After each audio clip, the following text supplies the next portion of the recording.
No 6º episódio do Politicast, eu converso com o deputado estadual pelo Partido Novo no Rio Grande do Sul, Fábio Osterman. O parlamentar criticou a posição do Sindicato dos Professores, o CPERS, em relação à volta às aulas proposta pelo governo Eduardo Leite.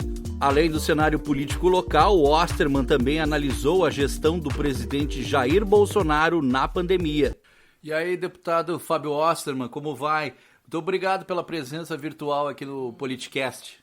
Obrigado, Ayrton. Um prazer estar aqui trocando uma ideia contigo. Parabéns pela nova iniciativa. Eu que sou um entusiasta de podcasts, também sou um colega podcaster aí, tenho o meu podcast. Aproveito para convidar os amigos aí a acompanharem também. É um nome bem menos criativo que o teu, é Podcast Fábio Osterman, mas quem quiser acompanhar lá pode conhecer um pouquinho mais das ideias que eu debato por aqui. O senhor tem sido um ferrenho defensor da volta às aulas no Estado, né? Até criou uma ferramenta chamada Observatório Volta às Aulas. Como a iniciativa foi recebida nos municípios e como é que ela funciona, assim, para a gente começar a conversa? Então, o Observatório da Volta às Aulas é um instrumento que a gente criou para ajudar a garantir que a autorização de volta às aulas seja algo que realmente se concretize na prática. Porque depois de uma longa batalha, nós conseguimos garantir que o regulamento estadual fosse mudado para permitir o retorno às aulas e a partir também da derrubada de uma decisão judicial injusta e inadequada, na minha opinião, que usurpava uma atribuição do governo do Estado, mas que era baseada na manutenção da bandeira preta. Nós, depois de muitas discussões, diálogo e até uma certa dose de pressão, conseguimos convencer finalmente o governo a mudar a bandeira, da bandeira preta para a bandeira vermelha, e conseguimos o direito de volta às aulas em todo o Estado, em todos os níveis e em todas as redes. Ocorre que em alguns municípios, os prefeitos não têm ainda feito jus a esse direito de regular a sua volta às aulas nas suas redes municipais. Em alguns deles, inclusive, há restrições à volta às aulas na rede privada, em alguns pontos.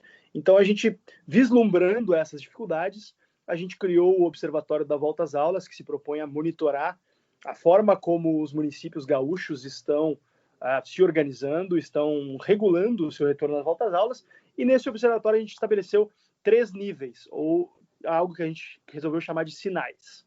Existem cidades que estão com sinal vermelho para a volta às aulas, que são as prefeituras que ou não permitem a volta às aulas nas suas redes municipais, ou simplesmente não têm cronograma para retorno, não apresentaram ainda um cronograma para retorno, o que em termos práticos acaba dando no mesmo. Temos também cidades que estão com sinal amarelo para a volta às aulas, que seriam as cidades que apresentam algum tipo de restrição ainda ou que possuem cronograma para as aulas a partir de junho, ou seja, muito tarde, né? Acrescentando mais um mês nesse processo de ausência de aulas, que já vem se alongando aí por 13 meses, mais, na verdade, quando os nossos ouvintes estiverem ouvindo, seguramente vai ser mais do que isso. E, finalmente, e sem surpresas, temos o sinal verde para a volta às aulas, que é o estágio no qual nós esperamos que, muito em breve, todos os 497 municípios gaúchos estejam, que são cidades com aulas liberadas ou com cronograma de retorno para maio, como é o caso, por exemplo, da rede municipal de Porto Alegre e de diversas outras redes municipais, que estabeleceram um cronograma escalonado para o retorno, mas um cronograma factível, um cronograma concreto, não um cronograma que coloca as aulas, por exemplo, em julho, em agosto, como tinha algumas redes municipais. E esse observatório, que foi lançado oficialmente na quinta-feira, mas que o site, que a gente ainda está desenvolvendo e melhorando, aproveito para sugerir para o pessoal dar uma olhada aí, fabioosterman.com.br/observatório. Esse site foi lançado numa versão preliminar no dia de ontem.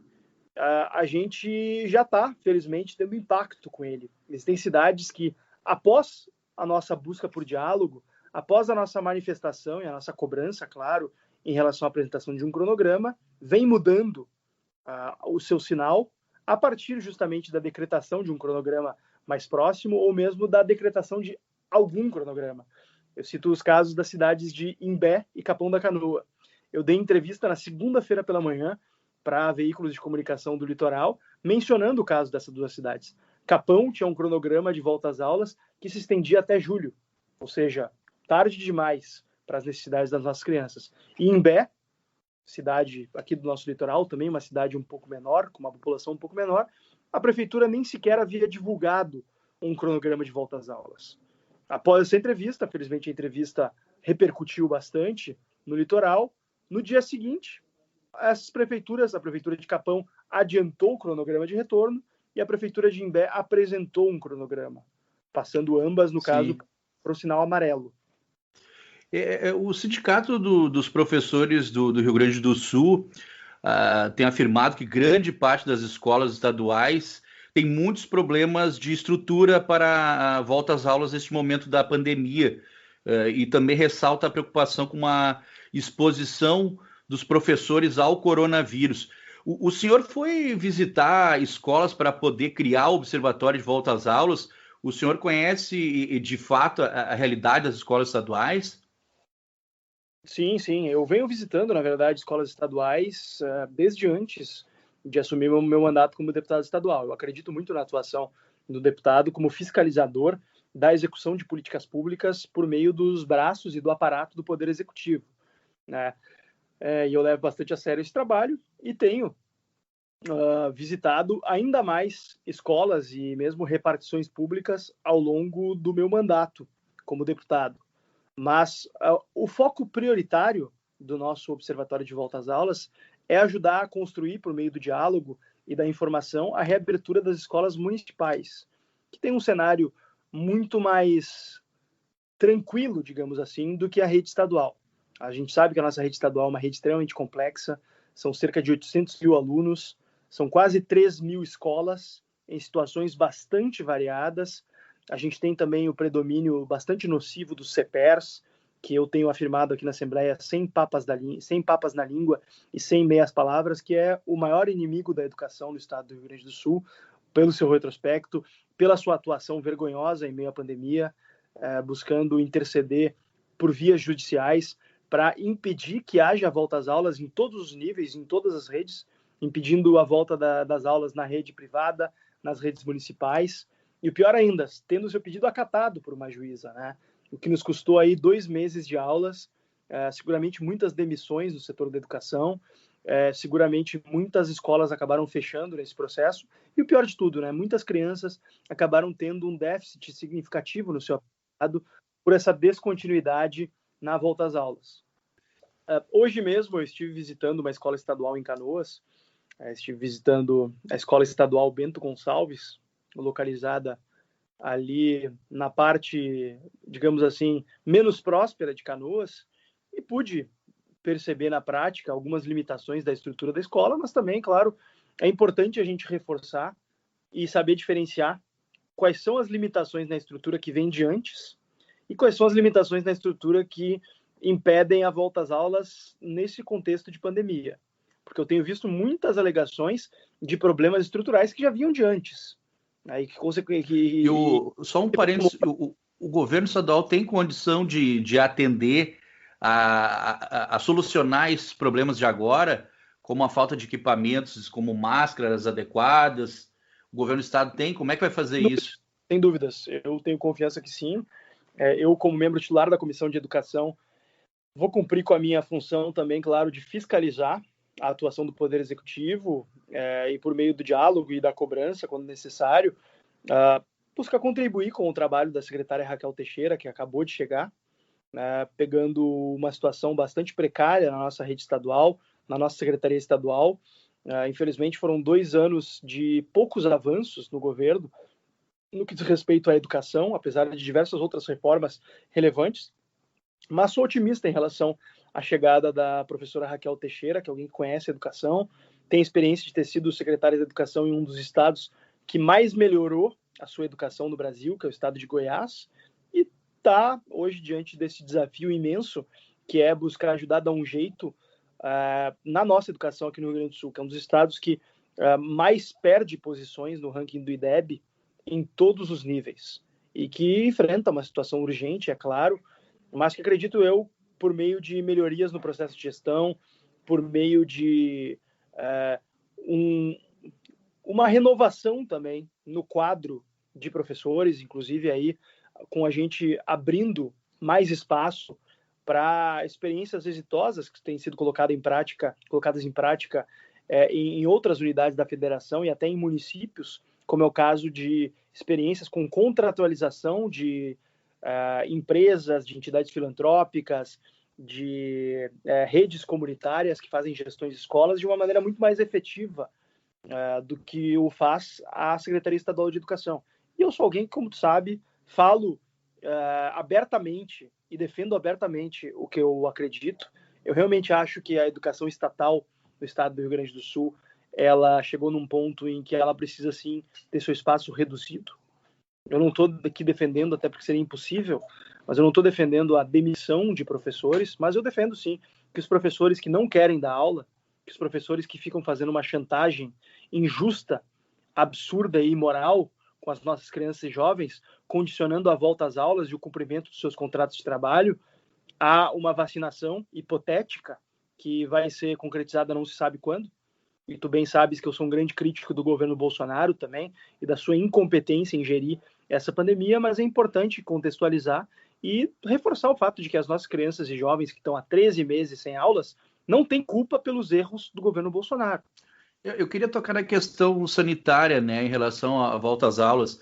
A maioria dos epidemiologistas, infectologistas, dizem que não é um cenário ideal. Até gravei um podcast com um professor da Universidade Federal de Santa Catarina, especialista na área, que ele disse que com esse nível de casos não seria um cenário adequado. Ele, entre outros especialistas renomados da área. O que o senhor tem a dizer sobre isso? Sobre a questão sanitária especificamente?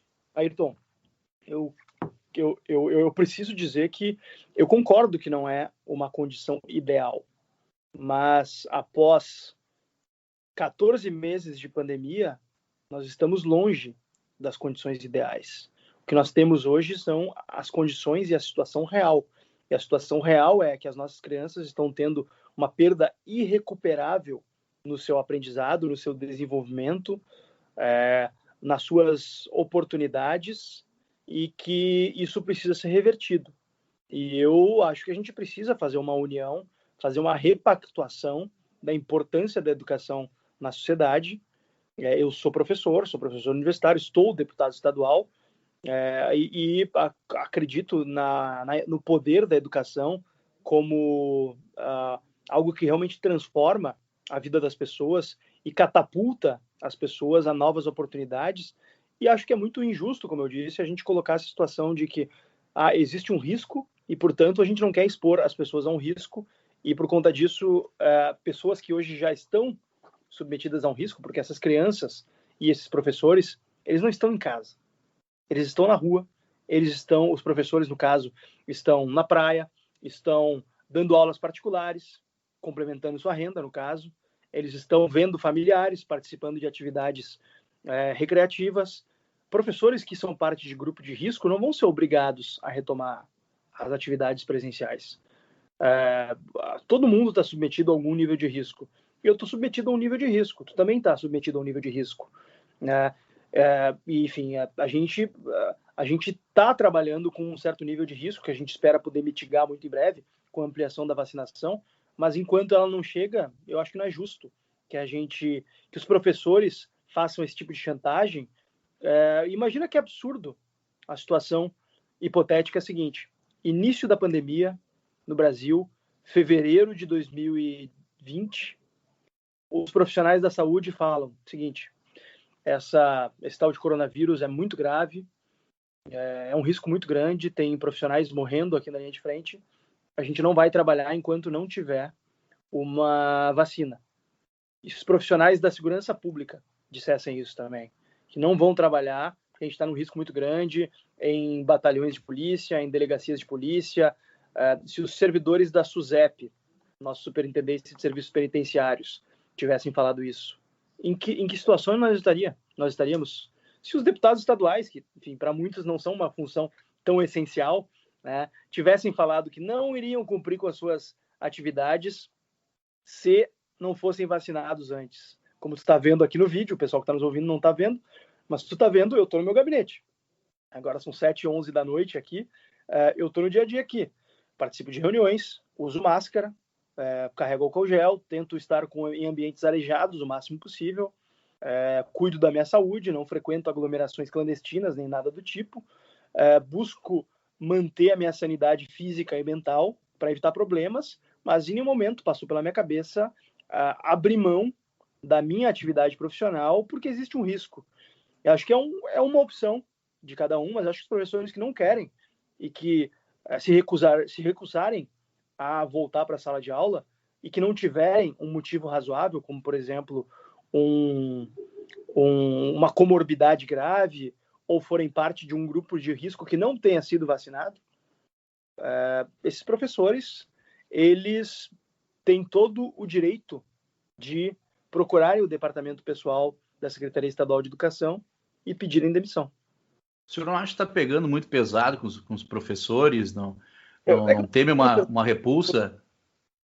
Eu não estou pegando pesado com os professores. Eu estou pegando pesado com pessoas que estão insensíveis às necessidades das nossas crianças e dos nossos jovens e que estão dando vazão a um pleito sindical ideológico de combate à educação, que na prática como eu disse, o CEPERS é o maior inimigo da educação do estado do Rio Grande do Sul, nunca moveu uma palha para defender as medidas estruturais que foram aprovadas aqui na Assembleia e que ainda precisam ser aprovadas e que são a única maneira de a gente conseguir valorizar a educação de verdade, em termos de não só de remuneração, mas em termos também de infraestrutura das escolas, porque o governo não tem dinheiro para fazer isso hoje, e que movem mundos e fundos para evitar todo e qualquer projeto que se proponha a melhorar a nossa educação, move mundos e fundos para evitar que a gente tenha uma volta às aulas, como eu disse antes aqui, entraram com uma ação que proibiu por 2 meses a volta às aulas na rede privada e nas redes municipais.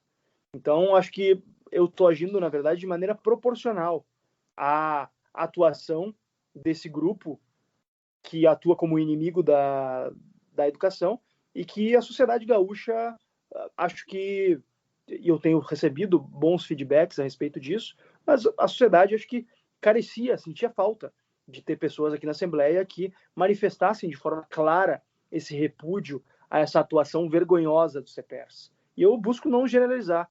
Conheço muitos bons professores, recebo mensagens de apoio de muitos professores da rede estadual que querem a volta às aulas, que discordam do CEPERS. Inclusive, curiosamente, recebi anteontem a mensagem de uma filha de uma professora aposentada que nem sabia que pagava contribuição sindical para o CEPERS e foi lá buscar, mandou e-mail para o CEPERS e falaram que ela tem que ir presencial para pedir o descadastramento e pedir para parar de pagar a contribuição sindical do CEPERS. Ou seja, para estar em aula não pode, mas uma professora aposentada, parte de grupo de risco, deve ir até o sindicato presencialmente para deixar de pagar a sua contribuição sindical. Então é uma hipocrisia muito grande que norteia esse debate. Agora eu queria mudar a pauta, mas ainda permanecer aqui no Rio Grande do Sul. Foi retirada a obrigatoriedade da realização de um plebiscito para a privatização da Corsã. O deputado é um dos defensores da venda da estatal, né? Por que vender a Corsã seria bom para o Estado, na sua avaliação? Bom, Ayrton, como tu sabes, eu sou defensor da privatização de todas as estatais do estado do Rio Grande do Sul. Aí entrando também, obviamente, além de CS, CRM e Sulgás, que já aprovamos aqui no primeiro ano de governo a privatização. Esperamos ter a concretização dessas privatizações o quanto antes. Sou favorável à privatização da Corsã, da Procergs, do Banrisul, da EGR, enfim, de todo esse aparato estatal que não serve aos interesses dos gaúchos, mas sim de grupos de pressão que estão ali lotados no seu dia a dia. Especificamente no caso da Corsã, eu estou convencido, com base nas evidências e no estudo do tema, de que a existência de uma Corsã estatal é hoje um obstáculo à universalização do tratamento de água e esgoto dos gaúchos e do acesso à água tratada, que é o bem mais básico que a gente tem hoje no nosso estado, que a gente poderia ter para as pessoas poderem ter qualidade de vida e saúde. Aliás, o saneamento básico em termos gerais, né? Existem metas de universalização desses serviços estabelecidos pelo novo marco legal do saneamento e que a Corsã é um consenso entre especialistas, não dispõe hoje da capacidade de investimentos para atingir essas metas. Então, a gente está entre duas escolhas. Ou a gente ignora essas metas, ou, quem sabe, reza, espera um milagre dos céus, espera que a Corsã tire dinheiro não sei de onde, só se for tirar dinheiro dos cofres públicos para atingir esse patamar de investimentos que precisa, ou a gente abre espaço para investimentos privados. E é isso que eu defendo, isso que a bancada do Novo defende. Acho que mais importante do que a gente simplesmente se fixar nesse fetiche de ter uma estatal do saneamento é a gente ter as pessoas a possibilidade de beberem uma água de qualidade, de terem os seus dejetos tratados e não ter suas crianças brincando no esgoto, e ter acesso ao saneamento básico e a todas as vantagens que ele traz. Porque um investimento em saneamento básico nos gera também uma economia em saúde, pelo fato de que ele evita que as pessoas adoeçam de formas variadas, doenças variadas, que são típicas de países pobres, países que a gente olha e pensa, olha, esse país, felizmente o Brasil e o Rio Grande do Sul já passou desse nível, mas o Rio Grande do Sul, infelizmente, é um dos piores estados do Brasil em termos de saneamento básico. Acho que a gente precisa avançar nessa etapa e acredito que a privatização da Corsã vai ser um passo muito importante para isso. Um dos argumentos de quem defende que a Corsã permaneça estatal é que ela foi criada para alavancar o saneamento no estado num sistema cooperativo. O lucro nas maiores cidades subsidiava o déficit nos menores municípios. Deputado, a iniciativa privada vai querer investir em saneamento básico nessas cidades que dão prejuízo? Esses municípios não podem ficar sem investimento na área? O senhor está dizendo que a iniciativa privada vai investir mais que o Estado, né? O fato é que essa crença no investimento estatal não se confirmou na realidade. A gente tem aqui, eu vou até pegar os dados para citar, se tu me permite. Claro, pode citar. A gente tem hoje, o Rio Grande do Sul tem uma média de população, tem uma porcentagem, aliás, de população atendida por atendimento de esgoto, tratamento de esgoto, atendimento da água, muito menores do que do resto do Brasil. E especificamente as áreas atendidas pela Corsã têm uma porcentagem ainda menor. Somente 16% dos locais atendidos pela Corsã têm tratamento de esgoto efetivo. Somente 81,7% dos locais atendidos pela Corsã têm atendimento de água tratada. A meta, em comparação com o resto do Brasil, e a gente sabe que o resto do Brasil, na média, é muito mais pobre que o Rio Grande do Sul. O resto do Brasil tem 83,7% de atendimento de água tratada e 49,1% de tratamento de esgoto.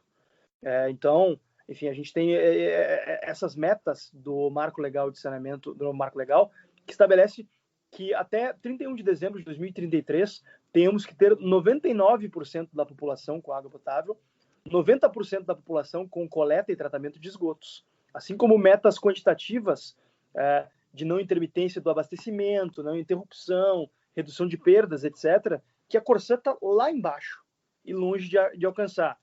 E em relação ao atendimento de municípios específicos, aí tem que se fazer uma contratualização que garanta, por exemplo, eventualmente um subsídio cruzado. Mas é importante também esclarecer que hoje a água não... o pessoal fala, né? Está havendo a mercantilização da água. A água não é mercadoria. Sim, até porque a água, o subsolo pertence à União. O que é cobrado, e a Corsã cobra, de uma maneira muito ineficiente e mais cara do que poderia ser, inclusive, por conta dessa ineficiência, é pelo encanamento, pela distribuição desse recurso tão importante para todos nós. E não vejo por que a gente não possa ter também aqui no Rio Grande do Sul, de forma mais generalizada, esse atendimento por meio da iniciativa privada, como acontece em vários lugares do mundo, como acontece em vários outros estados brasileiros, com resultados muito melhores do que os da Corsã. Agora eu queria ampliar a pauta e para a gente analisar o cenário nacional, né? Até o senhor já citou a gestão do governo Bolsonaro na pandemia, e eu aproveito para reforçar. Qual é a sua avaliação da gestão do governo Bolsonaro? A gente já ultrapassou a marca dos 400 mil mortos. Já estamos chegando essa semana nos 420 mil mortos até, né? Exatamente. Lastimável, uma tragédia. Me impressiona, sinceramente, e até me decepciona, a falta de de um repúdio mais forte por parte da sociedade brasileira em relação às omissões e às ações deliberadas do presidente para prejudicar o combate à pandemia. Acho que muitos líderes internacionais erraram no combate à pandemia, mas a boa maioria desses líderes erraram tentando acertar. Acho que ninguém, pelo menos no mundo democrático, talvez alguém possa desencavar, não, porque o ditador, hoje estavam me falando que o ditador da Uganda estava prescrevendo gasolina com suco de limão, um negócio assim, um negócio doido assim. Mas nenhum líder no mundo democrático foi tão ruim no combate à pandemia quanto o Jair Bolsonaro. Isso precisa ser dito. Nenhum líder no mundo democrático, e o Brasil, felizmente, tem que partir de um patamar superior, porque não somos qualquer país, a gente precisa recuperar nossa dignidade. Nós somos um país pujante, somos um país com várias deficiências, com vários problemas, mas somos um país com uma população trabalhadora, com um nível de produtividade que ainda está aquém do que poderia ser, mas um nível de produtividade respeitável. Somos um país que é o nascedouro de várias grandes empresas. Somos um país de grandes realizações. É inaceitável que fiquemos presos nessa síndrome de vira-lata e que fiquemos nos nivelando por baixo. A gente precisa se nivelar por cima, pelos países que têm o nível de democracia e de desenvolvimento que a gente tem. Nesse aspecto, nessa categoria, o Brasil é de longe, disparado, o país que mais errou. E o presidente... Mas que aspecto o senhor destaca que o presidente Bolsonaro errou? O senhor acredita que o Brasil deveria ter feito um lockdown, como a Europa fez, por exemplo? Começando pelo básico, a gente não poderia, e o presidente da República tem um papel de liderança muito importante, não poderia ter negado a gravidade da pandemia. Isso não se faz. E além disso, pior que isso ainda, negou a gravidade da pandemia e incentivou as pessoas a levarem uma vida normal. A gente não poderia ter levado uma vida normal. A gente não poderia ter confiado em placebos, em remédios sem comprovação científica, como se fossem substitutos para o cuidado do dia a dia. Essa crença no fato de que a pandemia não era algo tão grave nos custou muitas vidas. Eu acredito que uma parte significativa das vidas que lamentavelmente pereceram e se perderam por conta do coronavírus, a gente não pode dizer que todas foram evitáveis. Mesmo países que tomaram cuidados e cujos líderes agiram de forma diligente, tiveram perdas significativas. Mas é inaceitável o fato de a gente ter no Brasil um líder que desincentivou, que descredibilizou preceitos básicos da ciência, que desincentivou vacina, boicotou como pôde, se negou a dar andamento a negociações internacionais com vacinas que vinham se mostrando à época já eficazes no combate, boicotou o trabalho valoroso do governador do estado de São Paulo, que buscou, enfim, eu não tenho grande simpatia pela figura política dele, mas é importante a gente reconhecer o trabalho e que hoje gera uma repercussão importantíssima na vida de milhões de brasileiros. Se não fosse o governador de São Paulo, João Dória, buscar tomar a dianteira daquele processo e se contrapor ao presidente, defender sim que houvesse desenvolvimento de vacina em solo nacional, que houvesse compra de insumos da China, que foi, enfim, tratada de forma ideológica pelo presidente e por sua família, todos os seus filhos sabotadores. Se não fosse a atuação do governador João Dória, eu não sei se teríamos 5 milhões de brasileiros vacinados. Não sei se teríamos 1 milhão de brasileiros vacinados, né? Eu queria te perguntar a respeito da questão econômica, né? O ministro da Economia, Paulo Guedes, sempre foi muito elogiado por liberais, né? Porque ele é um liberal, né? Pelo menos diz que é. Inclusive por João Amoedo, lá em 2018, né? E também que foi candidato pelo Novo à presidência. E o deputado tem gostado da gestão do ministro ou não aprova também, como não aprova do presidente Jair Bolsonaro?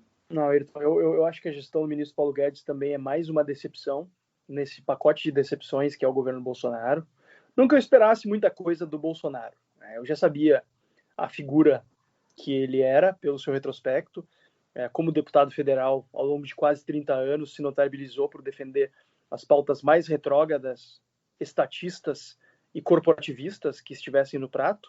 Votou contra privatizações, lei de responsabilidade fiscal, era contra a reforma da Previdência, sempre foi, votou a favor ali, aliás, não votou a favor porque não foi votada, né? Ele acabou tendo que propor no seu próprio governo, provavelmente contra as suas próprias vontades, mas do ministro Paulo Guedes, é fato, nós esperávamos alguma coisa. Mas, infelizmente, após quase 2 anos e meio de governo, o que a gente vê é uma sucessão de promessas e uma ausência gritante de resultados. O ministro Paulo Guedes não conseguiu sequer entregar a privatização dos Correios, que é um entulho estatal absolutamente anacrônico, deficitário, gerador de ineficiências no Brasil. Não conseguiu também dar cabo à reforma administrativa, à reforma tributária, conseguiu só entregar uma reforma da Previdência muito aquém do que poderia ter sido feito por conta de um debate anterior que vinha sendo travado há anos, especialmente desde o governo Temer, que acabou não conseguindo apresentar uma reforma por conta de tumultos políticos, infelizmente.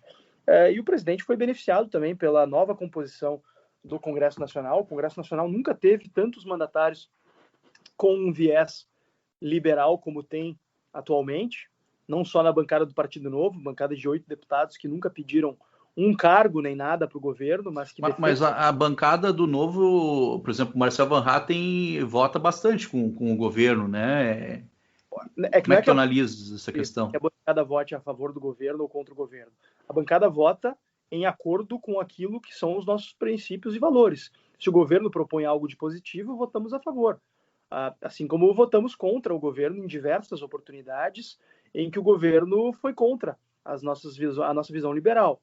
A bancada do Novo tem sido bastante crítica em relação a desvios de caminho propostos pelo governo Bolsonaro, que tem feito uma condução errática das questões fiscais, tem deixado a desejar muito na condução de reformas importantes e tem se mostrado cada vez mais um governo refém dos caprichos do Centrão, que ele sempre criticou, sempre disse que viria para acabar com isso tudo que está aí, e hoje é mais um governo nas mãos do Centrão, talvez o governo mais fragilizado que o Centrão já encontrou em suas mãos nos últimos tempos.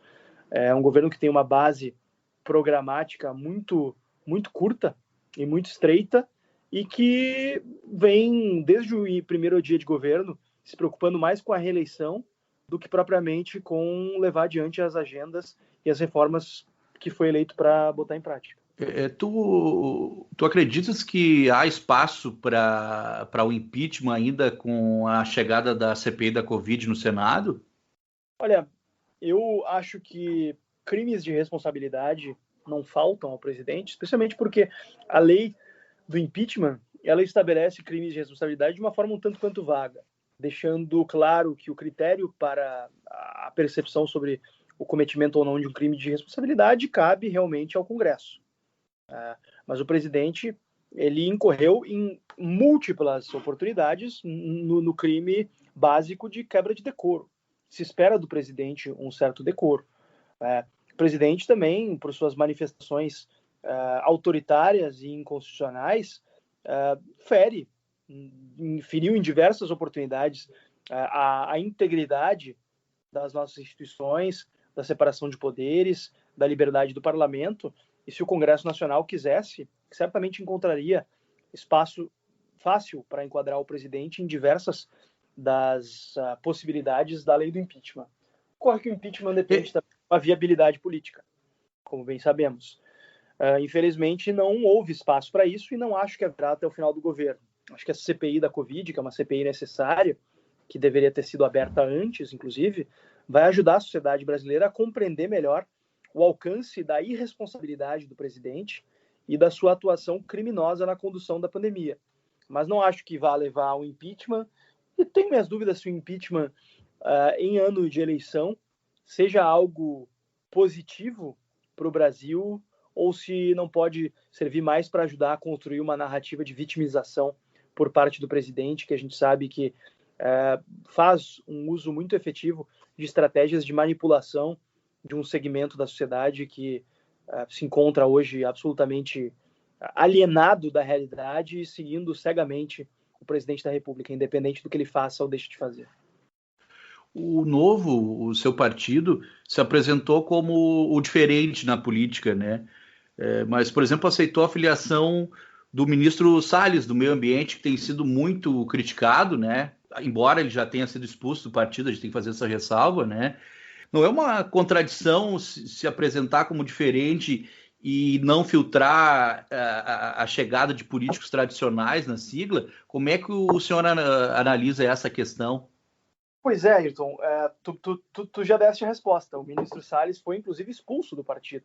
Quando ele se filiou, ele não era ministro. Quando ele se filiou, ele era o cidadão Ricardo Salles, que tinha uma vida partidária em outros partidos, tinha tido outras filiações partidárias, assim como eu também já tive filiação partidária a outros partidos, não escondo isso, mas hoje acredito que, e sou inclusive um dos fundadores do Partido Novo aqui no Rio Grande do Sul, e acredito que o Novo é a melhor plataforma para quem quer fazer uma política séria e coerente. É um partido que tem seus mecanismos, suas instâncias para se livrar de figuras indesejáveis e que se mostrem ao longo das suas caminhadas no partido incompatíveis com o que a gente prega. E foi o que aconteceu com o ministro Ricardo Salles. Ele se demonstrou alguém muito mais comprometido com o projeto de poder antiliberal e autoritário do presidente Bolsonaro do que propriamente com as visões defendidas pelo Partido Novo. Então, sofreu um processo disciplinar na comissão de ética do partido e foi expulso. Então, o partido vem demonstrando, na verdade, justamente que é diferente. Outros partidos provavelmente buscariam contemporizar e manteriam o ministro no partido pelo prestígio político que ele tem em certos meios e pelo alcance e capacidade dele de gerir recursos estatais, que são do interesse de todos os partidos, menos do Partido Novo, que é o único partido, na prática, que abre mão da busca pelo espaço político, que busca construir de forma orgânica seus espaços na política, tomando decisões que são vistas por outros atores até como irracionais, como, por exemplo, o fato de que nós abrimos mão do fundão eleitoral e do fundo partidário, que a gente teria direito aí, que chega a quase 50 milhões de reais por ano.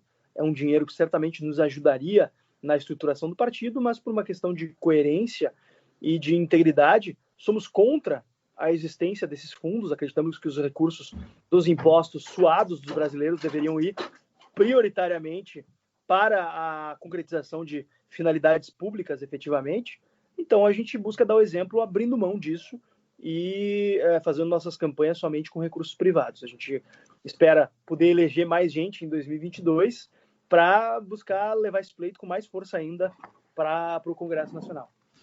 Queria agradecer muito a entrevista ao deputado estadual pelo Novo, aqui no Rio Grande do Sul, deputado Fábio Osterman, aqui no Politicast, uma presença virtual, né? Importante ressaltar. Bacana poder bater um papo contigo novamente, Ayrton. Já tivemos a oportunidade de conversar em diversas outras oportunidades aí no passado. Te agradeço pelo convite e pelo bom papo aqui.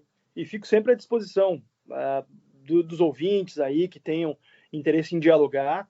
Eu nunca me propus a concordar com todo mundo, a representar as ideias de todos. Tu sabe que eu sou um cara de posição. Eu sei que eu não agrado a muita gente, mas eu defendo aquilo que eu realmente acredito. Eu busquei me qualificar ao longo da minha vida para formar minhas premissas de uma forma mais sólida. Não me julgo também dono da verdade, mas acredito que no Brasil hoje a gente precisa de mais pessoas que tenham uma clareza no seu pensamento e menos pessoas que fiquem escondendo aquilo que realmente acredito. E quem me segue e me acompanha sabe que eu sou muito transparente com os meus posicionamentos e também respeito a divergência e consigo conviver de forma democrática e civilizada com quem discorda. Mas obrigado pelo convite e sigo à disposição. Um grande abraço a todos. O Politicast de hoje fica por aqui. A gente ouviu o deputado estadual pelo Partido Novo no Rio Grande do Sul, Fábio Osterman. Um grande abraço.